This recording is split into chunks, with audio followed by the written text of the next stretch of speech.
सभी को नमस्ते। प्रियस्थल जय मसीह के भाई और बहनों, आइए हम लोग वचन को देखेंगे। उत्पत्ति निर्गमन का पुस्तक अध्याय 5-10 से आगे देखते जाएंगे। देखिए, लिखा गया है कि तब लोगों ने, परिश्रम करने वालों ने और सरदारों ने बाहर जाकर उनसे कहा, फिरौन इस प्रकार करता है, मैं तुम्हें पुआल नहीं दूंगा। तुम्हें जाकर जहाँ कहीं पुआल मिले वहाँ से उसको बटोर कर ले आओ, परंतु तुम्हारा काम कुछ भी नहीं घटाया जाएगा। इसलिए वे लोग सारे मिस्र देश में तितर बितर हुए कि पुआल के बदले खोटी बटोरे। परिश्रम करने वाले यह कहकर उसने जल्दी करते रहे कि जिस प्रकार तुम पुआल पाकर किया करते थे, उसी प्रकार अपना प्रतिदिन का काम अभी पूरा करो। और इस्राएलियों में से जिन सरदारों को फिरौन के परिश्रम करने वालों ने उसका अधिकारी ठहराया था, उन्होंने मार खाई और उनसे पूछा गया, क्या कारण है कि तुमने अपने ठहराए हुए ईंटों की गिनती के अनुसार पहले के समान कल और आज पूरी नहीं कराई। हम देखते हैं भाई और बहनों वचन को किस प्रकार परमेश्वर ने इस्राएलियों को छुड़ाने के लिए अभी मूसा को चुना है। और मूसा अभी जाके फिरौन से भी बातचीत की, पर फिरौन ने, उसके हृदय ने इस प्रकार परमेश्वर ने कठोर किया कि वह इस्राएल लोगों को जो पहले इतना ज़्यादा काम नहीं करते थे, इतना हार्ड वर्क नहीं करते थे, पर अभी ऐसा हुआ कि जब उस बात को फिरौन ने सुना तो वह क्या कर रहा है, हर एक काम को और भी ज़्यादा कठोरता के साथ करने के लिए बोल रहा है। जिन लोगों ने ईंटा बना रहे थे, जिन लोगों ने ईंटा को गिनती कर रहे थे और जिन लोगों ने पुआल लेने जा रहे थे, हर एक लोग अलग अलग काम करते थे, तो उसी प्रकार उन लोगों का काम बहुत अच्छा से हो रहा था। तो अभी जब उसका हृदय इस प्रकार कठोर हो गया फिरौन का, जो अभी वह इस प्रकार बताया है कि क्या कर रहे हैं कि जो लोग पुआल लेने जा रहे थे उन लोग नहीं जाएंगे, बल्कि जिनको वो पुआल लेकर दे रहे थे उन लोग पुआल लेने के लिए जाएंगे। तो उन लोग जो इस्राएली लोग हैं उन लोग क्या कर रहे हैं, उस बात कर रहे हैं। और परिश्रम करने वालों ने और सरदारों ने बाहर जाकर उनसे कहा, फिरौन इस प्रकार करता है बोल के। और फिरौन इस प्रकार बोल रहा है कि मैं तुम्हें पुआल नहीं दूंगा, तुम भी जाकर जहाँ कहीं पुआल मिले वहाँ से उसको बटोर कर ले आओ, और परंतु तुम्हारा काम कुछ भी घटाया नहीं जाएगा। कोई अगर कोई काम कर रहा है, अगर उस अपने काम को छोड़ के अगर बाहर में जाएगा कुछ लेने के लिए, पुआल को लेने के लिए, तो उसके काम बहुत ज़्यादा वहाँ पर टाइम वेस्ट हो जाएगा, जिस वजह से वो अपने काम को नहीं कर पाएगा। पर वहाँ पर इस प्रकार फिरौन ने कहा है कि जो पुआल देता है वो पुआल नहीं देगा, बल्कि वो मनुष्य लेने जाएगा और उसके काम को कभी थोड़ा सा भी घटाया नहीं जाएगा। इसलिए वे लोग सारे मिस्र देश में तितर बितर हो गए और पुआल के बदले खूंटी बटोरे। और परिश्रम करने वाले यह कहकर उसमें जल्दी करते रहे कि जिस प्रकार तुम पुआल पा कर किया करते थे, उसी प्रकार अपना प्रतिदिन का काम अब भी पूरा करो। तो देखिए कितना समस्या है और बहुत सारे कठिन है कि जो काम वो लोग अच्छे से अपने हिसाब से करते थे, अभी बहुत ज़्यादा स्पीड से करना पड़ रहा है। और इस्राएलों में से जिन सरदारों को फिरौन ने परिश्रम करने वालों ने उसका अधिकारी ठहराया था, उन्होंने मार खाई। देखिए यहाँ पर फिरौन ने जिसको अधिकारी ठहराया था उन लोगों ने अभी मार खा रहे हैं।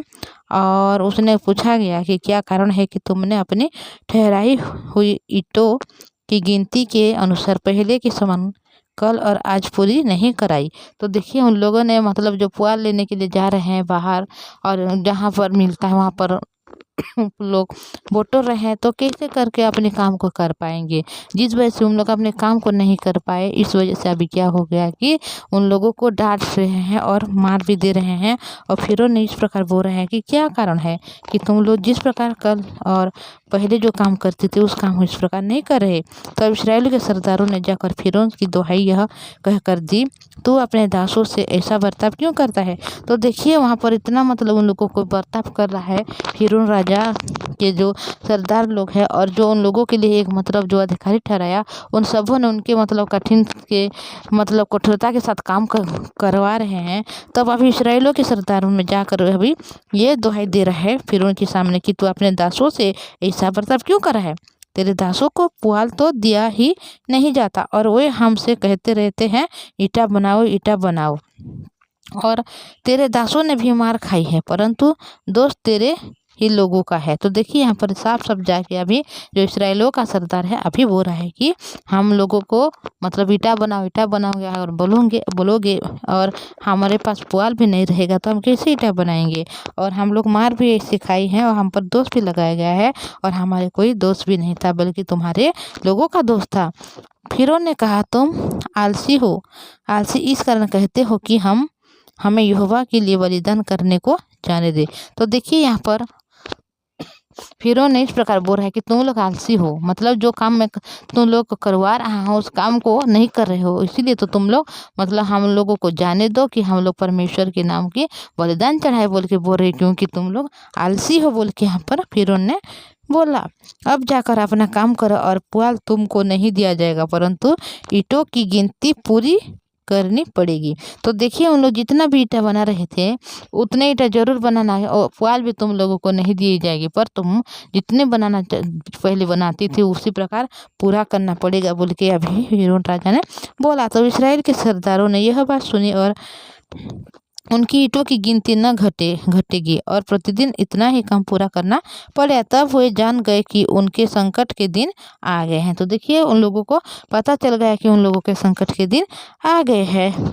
जब फिरौन के सम्मुख से बाहर निकल जाए तब मूसा और हारून जो इसमें भेंट करने के लिए खड़े थे उन्हें मिले, और उन्होंने मूसा और हारून से कहा, यहोवा तुम पर दृष्टि करके न्याय करें, क्योंकि तुमने हमको फिरौन और उसके कर्मचारियों की दृष्टि में घृणित ठहरा कर हमें घात करने के लिए उनके हाथ में तलवार दे दी है। तो देखिए पहले तो उन लोग बहुत अच्छे से काम को करते थे, कोई भी मतलब रोक टोक नहीं था, हाँ करते थे पर उतना नहीं करते थे, पर अभी ऐसा हुआ है कि बहुत ज़्यादा मतलब उन लोगों को काम करना पड़ रहा है। इसी वजह से मतलब जो सरदारों ने है इस्राएलियों की, वो जो यहोवा परमेश्वर की जो दास मूसा हारून ने अभी मूसा के सम्मुख जाके जब अभी खड़े हैं तो उन लोगों को क्या बोल रहे हैं कि तुम लोगों के कारण अभी ऐसा हुआ है, तो तुम पर दृष्टि करने के न्याय करें, क्योंकि तुमने हमको इस प्रकार किया है। इस वजह से हम लोग और ज़्यादा मतलब कष्ट को पा रहे हैं, दुख को पा रहे हैं, और उसके कर्मचारियों की दृष्टि में भी हम लोग घृणित ठहरे चुके हैं, और उन लोग हमें घात करने के लिए भी हो चुके हैं, और उनके हाथ में क्या कर रहे हो तुम लोग तलवार को दे दिए हो बोल के अभी जो उस सरदारों लोग ने हैं उन लोगों ने अभी बोल रहे हैं। तो हम देखेंगे भाई और बहनों किस प्रकार मतलब अभी तो फिरौन राजा का हृदय और भी मतलब कठोर हो जा रहा है, और इस्राएल लोग और भी ज़्यादा दुख और कठोरता के साथ व्यवहार कर रहे हैं। तो किस प्रकार परमेश्वर उनको भी छुड़ाएंगे, हर एक बात को देखेंगे। परमेश्वर अगर उनके साथ है तो कोई भी कुछ नहीं कर सकता। फिर भी अभी इस्राएल लोग हैं जो दुख को पा रहे हैं और कठोरता के साथ अपने जीवन को व्यतीत कर रहे हैं। तो हर एक बात हम धीरे धीरे करके देखेंगे। तो इतना बोलूँगी भाई और बहनों, बस एक रिक्वेस्ट है, अगर आप चैनल में नहीं है तो इस चैनल को सब्सक्राइब कीजिए, लाइक और शेयर कीजिएगा। तो प्रार्थना में जाएंगे। पवित्र परमेश्वर पिताजी धन्यवाद, अनुग्रह दिया, आशीष दिया प्रभु जी, आपकी दया आपकी करुणा के लिए धन्यवाद प्रभु। आपकी अनुग्रह दया है, हो सकता है पिता परमेश्वर अभी जो दुख में है, कष्ट में, समस्या है पिता परमेश्वर, पर आप उनके जब संग में पिता तो उनके कोई भी समस्याएं नहीं होगी। उसी प्रकार हमारे भाई बहन के जीवन में ऐसे दुख आ सकता है, परेशानी आ सकता है, कष्ट आ सकता है प्रभु जी, कोई सता रहा है, पर आप उनके संग हो और आप कभी भी उनको झुकने नहीं देंगे। आपने हमारी प्रार्थना सुना है, धन्यवाद। यीशु के नाम से मांगते हैं, आमीन। Thank you.